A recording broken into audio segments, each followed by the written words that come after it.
Good morning, this is Jim Whitehead of All Power Group.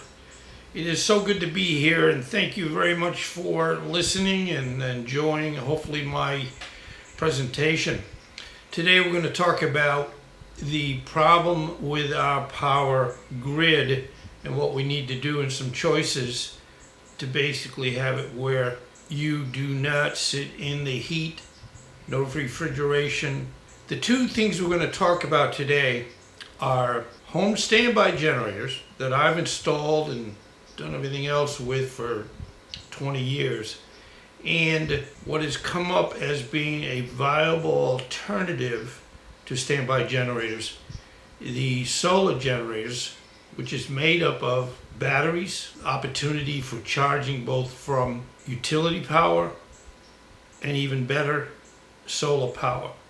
Now let's look at the condition of our grid, and you can see from the picture it's a little exaggerated, but not much. I'm 74 years old. Back then, 74 years ago, we had electrical up on poles, transformers.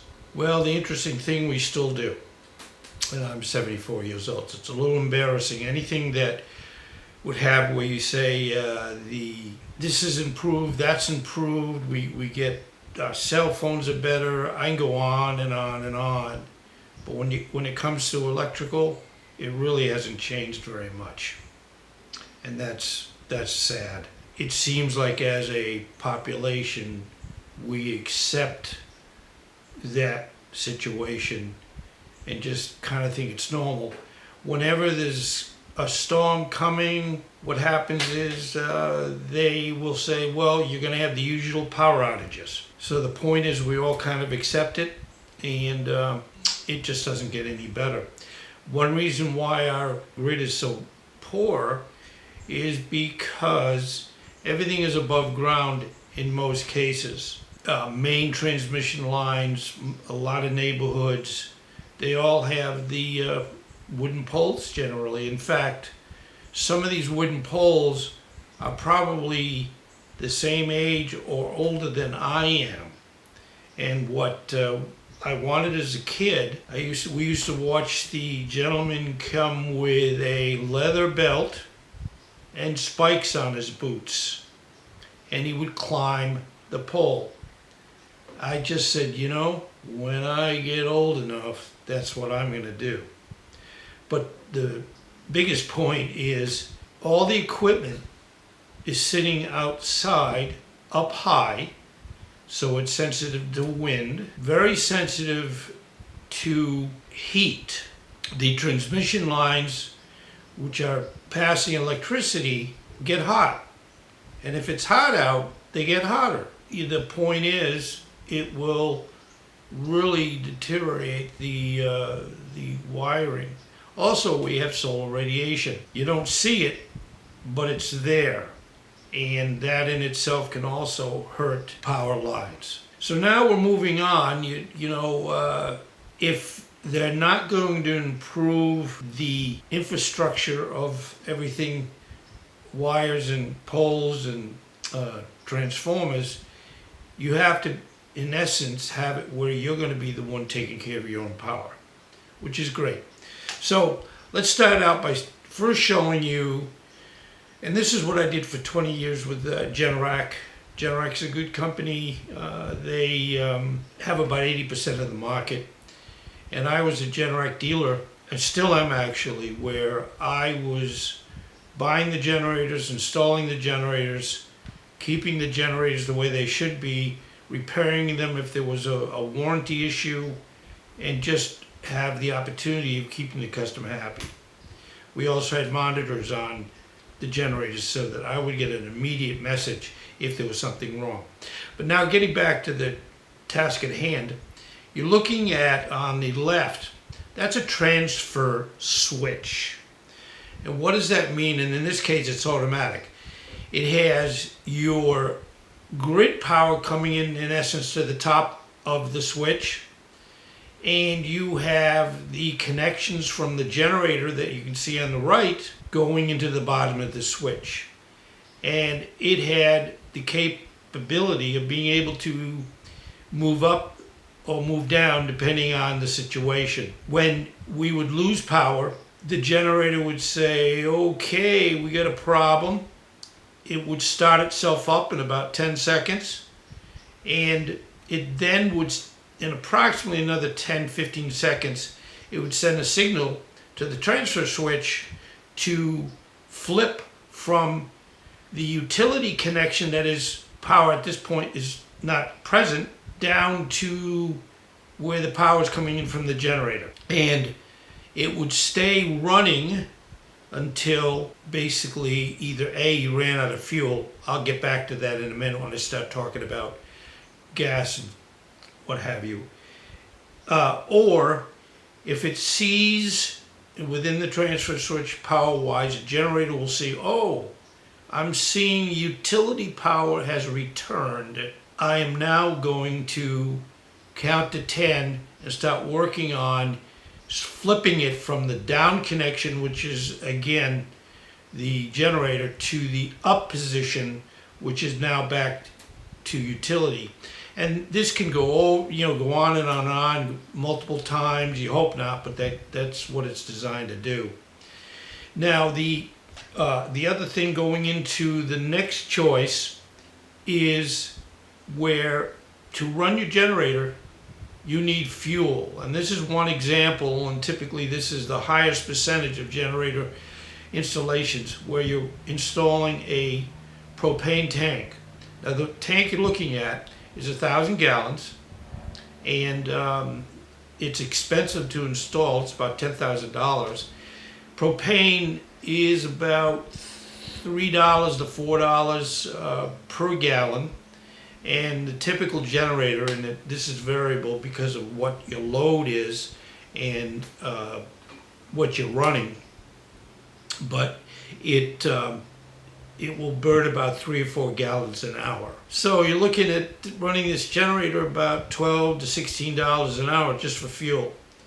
In my many years, especially over on the east coast of Florida, when we had any hurricane, we would get into a situation where people would be, a lot of times, depending on how much time we were running, it would have it where they would run low on fuel, and all the propane companies wouldn't answer their phones. So I really had to work hard as a Generac service dealer to make sure they will not run out of propane. And that was one of my goals. And I don't think in all the time I did this, I don't think I've had anybody actually run out of fuel when we were on a storm.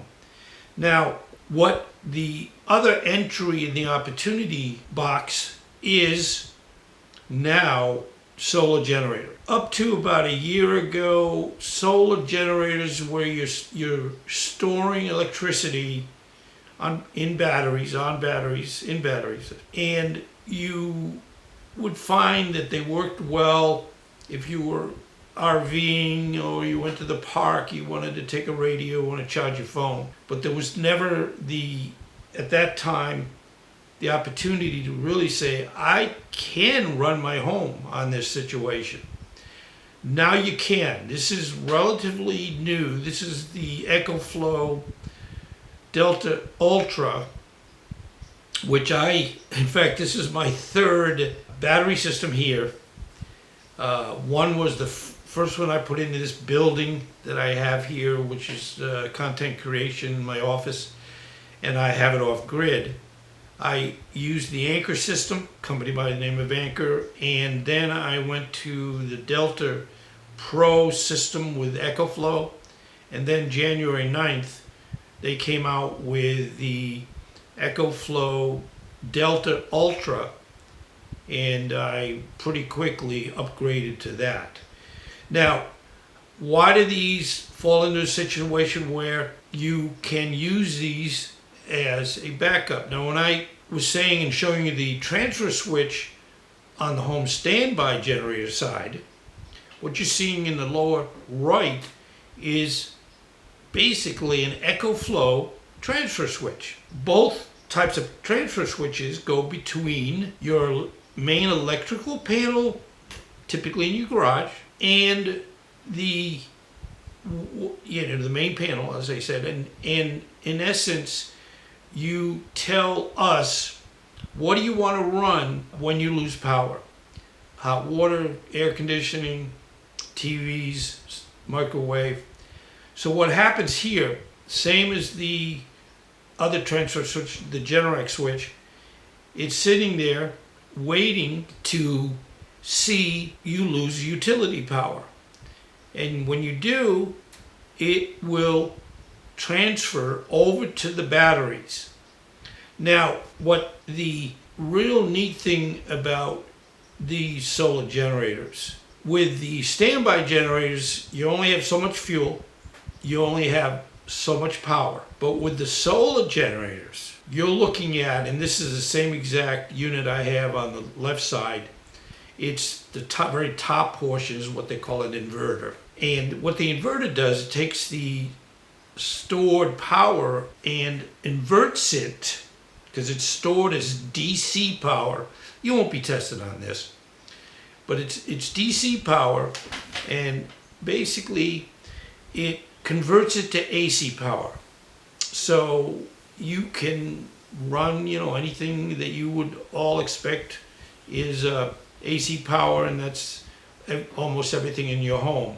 There's very few DC oriented items. Now, where the point comes in, why this is so good now, like as I said, I have 2 batteries. That gives me 12 kilowatt hours of battery storage. Now in the upper right, those are individual add-on batteries. What you're looking at, and like what I have, if I want, I can add an additional 3 batteries to have a total of 5. You're going up to approximately 30 to 36 kilowatt hours of power. Looking again at the transfer switch in the lower right, there's 3 connections.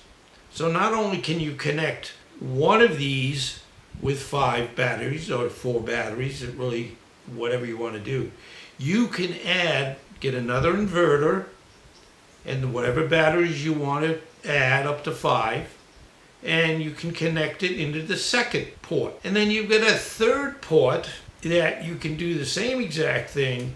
And so what happens is you end up having 90 kilowatt hours of available power. Now, if you can't run your home on that, you have probably too big a home. The neatest thing with the standby generator, you got to count on having fuel. And remember, this is the standby generator has an engine, and that is what we call the prime mover. It turns the rotor inside the stator, and that generates electricity. But they burn about 3 to 4, as I mentioned a few minutes ago. It burns approximately 3 to 4 gallons of propane in this case, and you can and will run out of propane if it's a long outage. Now with the solar generators, yes, you're using battery power. But let's say you're running, we had a hurricane and we're running on, we lost power and running on the solar generator. And typically when the storm is over, even though we might not have power, we will have sun. And typically it's like terrible storm goes by and now it's a beautiful day. The storm might last a couple days, etc., etc. Sun comes out, but you still don't have power.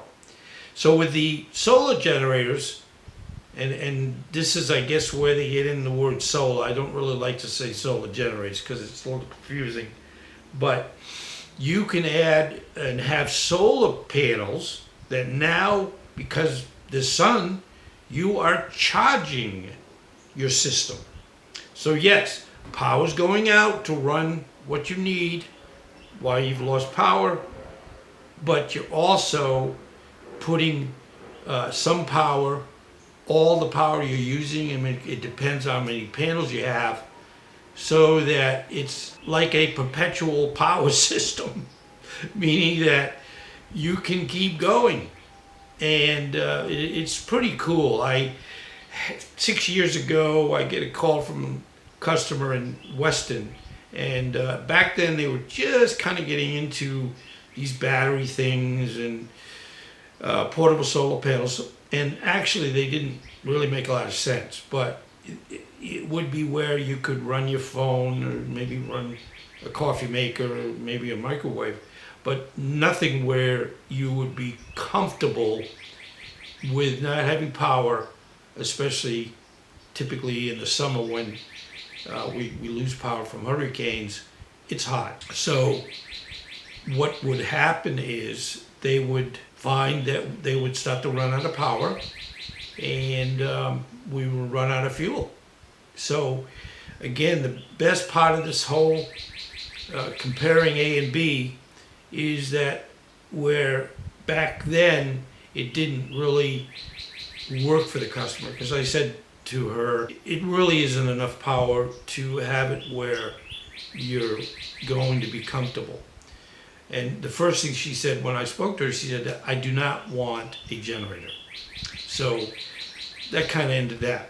But today, if someone said to me, 2024, Jim, I want to do a backup situation. Should I do and put in a standby generator? And I'd say, believe it or not, that's not the best choice. I would say, let's do a solar generator, and we would match the battery system and the required amount of power to the home, whether it has, one AC, two ACs. We would, tailor the system to that specific home, and they would be happy because they're getting power. Now, the last thing is pricing. To install a generator with, let's say, 1,000-gallon buried tank, transfer switches, slabs, they have to be anchored to a slab for, depending on where it is, 175 miles per hour, for example. And it would basically, in general, and I don't say things that I know are wrong, but the pricing would be anywhere from $15,000 to $18,000. Could be much more if you had a bigger home. The tank pricing in the last year or so, the typical 1,000-gallon tank buried is approximately $10,000, and that doesn't count even filling the tank. So when you're going to be putting in 800 gallons of fuel times 3, you're pushing $3,000 for a fuel also. So to get gas and the tank taken care of, it's about $13,000 to $14,000. Then you get the generator, and the most unpleasant part of the job, and of course the customer doesn't have to do this, but is that we have to do permitting. The normal generator job would take, with the standbys, customer would say to me, how long is it going to take for you to get my generator? And I'd say, well, about 2 months. And they'd go, 2 months? And I'd say, yeah. And it isn't that we're goofing off. We don't take your money and then go on a vacation. We have to submit the permitting. That doesn't go quickly. Of course, related when we pandemic, it was all online. You didn't go into the building departments, and most of them have found we're continuing doing that, even though we, thank goodness, got beyond the pandemic. But there's a electrical permit, there's a plumbing or gas permit. You've got to you have to show engineering for the slab. You have to do all the setbacks. You have to put, for example, the transfer switch, the wiring from the switch to the generator has to be 18 inches deep. So you're going to be digging a big trench in someone's yard. If you're putting in a buried tank, which anything over typically either 250 or 499 gallons, has to be buried. So now we're digging a big hole, another big hole.